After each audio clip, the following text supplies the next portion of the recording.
Hi friends, நாங்கள் ரீசெண்டாக திருப்பதி போயிருந்தோம். ஸோ சடனாக தான் பிளான் பண்ணி கிளம்புனோம். பாப்பாவுக்கு ஒரு 4 டேஸ் லீவ் இருந்துச்சு. ஸோ ஃபஸ்ட் டைம் போகிறோமா, ஸ்லோட் செக் பண்ணி பார்த்தா டிக்கெட்ஸ் எல்லாம் அவைலபிளாக இல்லாமல் தான் இருந்துச்சு.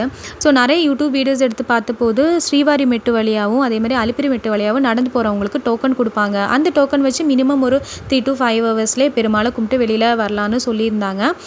அந்த நம்பிக்கையில் நாங்களும் கிளம்பிட்டோம். ஸோ காலையில் 5:30க்கு சென்னை சென்ட்ரல் டு ரெனிகுண்டா ஸ்டேஷனுக்கு வந்தே பாரத் ட்ரெயின் இருந்துச்சு. அதில் தான் நாங்கள் கிளம்புனோம். ஸோ ட்ரெயின் ட்ராவல் ரொம்பவே கன்வீனியண்ட்டாக இருந்துச்சு. ஸோ இந்த ட்ரிப்பில் நாங்கள் என்னென்ன மிஸ்டேக்ஸ் பண்ணோம் அதோட ஒரு வ்ளாகாக தான் நான் அது போடணும்னு நினச்சேன். ஏன்னா உங்களுக்கும் யூஸ்ஃபுல்லாக இருக்கும். ஸோ வீடியோக்குள்ளே டீட்டெயிலாக போவோம். ஸோ 7:05க்கெல்லாம் நாங்கள் ரெனிகுண்டா ஸ்டேஷன் போனோம். ரெனிகுண்டா ஸ்டேஷன்லேருந்து திருப்பதி ஸ்டேஷனுக்கு வந்து ஒரு 10 கிலோமீட்டர்ஸ் டிஸ்டன்ஸு. ஆனால் ஆட்டோ எல்லாம் வந்து சார்ஜஸ் 1000 rupees 800 அந்த மாதிரி சொல்லிட்டு இருந்தாங்க. ஸோ ரெனிகுண்டா ஸ்டேஷன்லேருந்து பக்கத்துலேயே தான் பஸ் ஸ்டாண்டு. ஸோ நாங்கள் பஸ்ஸில் தான் கிளம்புனோம். ஃபஸ்ட்டு என்ன பண்ணோன்னா நேராக திருச்செந்தூர் போய் பத்மாவதி தாயாரை நல்லபடியாக நாங்கள் கும்பிட்டோம். ஸோ லக்கேஜ் எல்லாம் வெளியில் வச்சு 50 rupees ஸ்டாக்கில் தான் நாங்கள் உள்ளே போய் பத்மாவதி தாயாரை கும்பிட்டது. இப்போ கரெக்டாக திருச்செந்தூர் டு ஸ்ரீவாரி மெட்டுக்கு டைரக்ட் பஸ்ஸில் சொல்லியிருந்தாங்க. ஸோ திருப்பி நாங்கள் அங்கேருந்து திருப்பதி பஸ் ஸ்டாண்ட் போய் அங்கேருந்து ஒரு ஷேர் ஆட்டோ பிடிச்சி தான் வந்து நாங்கள் ஸ்ரீவாரி மெட்டு கிளம்புனது. ஷேர் ஆட்டோக்கு வந்து பெர் ஹெட் 100 rupees கேட்டிருந்தாங்க.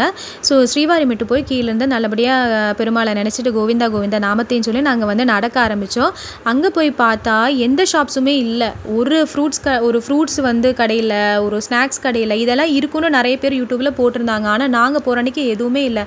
அது எங்களுக்கு ரொம்பவே கஷ்டமாக இருந்துச்சு. ஏன்னா நாங்கள் லக்கேஜெலாம் தூக்கிட்டு போவேனா, இதெல்லாம் இருக்குமேன்ற நம்பிக்கையில் நாங்கள் கிளம்பணும். ஏன்னா பாப்பா வச்சுட்டு போகிறோமா, அது எங்களுக்கு ரொம்பவே கஷ்டமாக இருந்துச்சு. ஸோ நீங்கள் குழந்தைய வந்து கூட்டிகிட்டு போகிறீங்கன்னா கண்டிப்பாக இந்த மிஸ்டேக்ஸ் பண்ணிடாதீங்க. தேவையான அளவுக்கு ஸ்நாக்ஸு ஃப்ரூட்ஸ் எல்லாம் எடுத்துக்கோங்க. இன்னொன்று என்னென்னா, எங்களுக்கு டோக்கனும் கிடைக்கல. அன்றைக்கி ஸ்லோட் தீர்ந்துச்சு, டோக்கன் எல்லாம் இல்லை, ரொம்ப கூட்டம் ஜாஸ்தினால வந்து இல்லைன்னு சொல்லியிருந்தாங்க. அதுவுமே எங்களுக்கு ரொம்ப கஷ்டமாக இருந்துச்சு.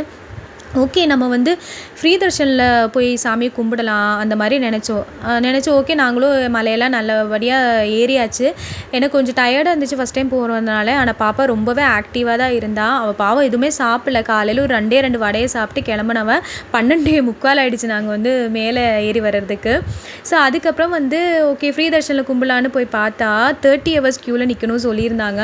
அவ்வளோ நேரம் பாப்பா நிற்பாளான்னு கூட தெரியலை. ஏன்னா ஃபஸ்ட் டைம் வேறு நாங்கள் போனோமா, அவளுக்கு எப்படி என்னென்னு தெரியல. அதனால் ஓகே, நம்ம வந்து வெளியில் நின்று பெருமாளை நல்லபடியாக மனசில் நினச்சி கும்பிட்டு கிளம்பலாம். இன்னொரு நாளைக்கு ப்ராப்பராக பிளான் பண்ணி வரலான்னு நாங்கள் பார்த்தோம். ஸோ நீங்கள் கண்டிப்பாக நீங்கள் வந்து திருப்பதிக்கு ட்ரிப் பிளான் பண்ணுறீங்கன்னா இந்த மிஸ்டேக்ஸ் எல்லாம் பண்ணிடாதீங்க.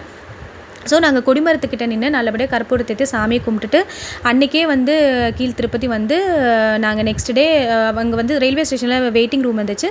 ஸோ அங்கே வெயிட் பண்ணிவிட்டு நெக்ஸ்ட் டே மார்னிங் கிளம்பி சென்னை வந்தாச்சு. ஸோ நாங்கள் மேல் திருப்பதி போயிட்டு பாப விநாசம், ஆகாஷகங்கா, வேணுகோபால் சுவாமி இந்த டெம்பிளெல்லாம் போய் விசிட் பண்ணோம். இந்த வீடியோ உங்களுக்கு ரொம்பவே யூஸ்ஃபுல்லாக இருக்கும்னு நினைக்கிறேன். தேங்க்யூ.